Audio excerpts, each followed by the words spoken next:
இது வந்து knife, plastic spoons, இது வந்து அந்த சீவுறது அந்த மாதிரி ஐட்டம்.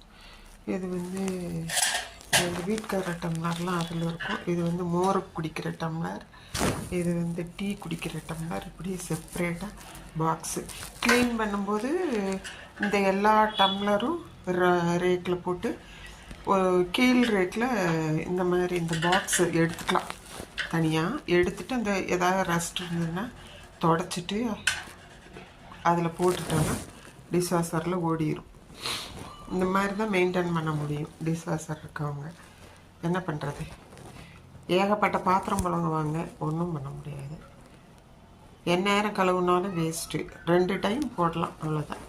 அதாவது மாதத்தில் ஒரு டைம் இது, மாதத்தில் ஒரு டைம் அது போட்டுட்டோம்னா செம க்ளீனாக இருக்கும். டம்ளர்லாம் வந்து புதுசு மாதிரி வரும்.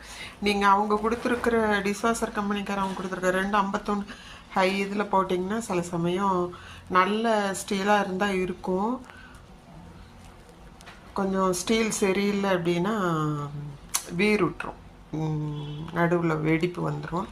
அதனால டிஷ்வாஷர் யூஸ் பண்ணுறவங்க பார்த்து தான் யூஸ் பண்ணணும். அதனோட இது தெரியணும். அவங்க ஒரு டைம் சொல்லி கொடுத்துட்டு போயிடுவாங்க, அதுக்கப்புறம் நம்மளே தான் யூஸ் பண்ணணும். ஆனால் நல்ல ஒரு நமக்கு கூட ஒரு துணை இருக்கிற மாதிரி, நம்ம ஒரு கழுவிட்டு காப்பி குடிச்சிங்க அப்படியே ஒரு கழுவிட்டு வச்சிங்கன்னா தண்ணியில் அலசிட்டு வச்சா போதும். 8 லிட்டர் தான் ஓடி க்ளீன் ஆகிறதுக்கு. 15 நிமிஷம் நான் போட்டு எடுத்துருவேன். அப்புறம் ரொம்ப அழுக்காக இருக்குது, இல்லை ஆயிலியாக இருக்குது, மசாலா பிரியாணிலாம் செஞ்சேன், மறுபடியும் ஒரு 15 மினிட்ஸ் ஓட்டுவேன். எக்கு சாப்பிட்ட பிளேட்டாக இருந்தாலும் அப்படி தான் 15 மினிட்ஸ் ஓட்டி மறுபடியும் 15 மினிட்ஸ். ஓகே, தேங்க்யூ ஃபார் வாட்சிங்.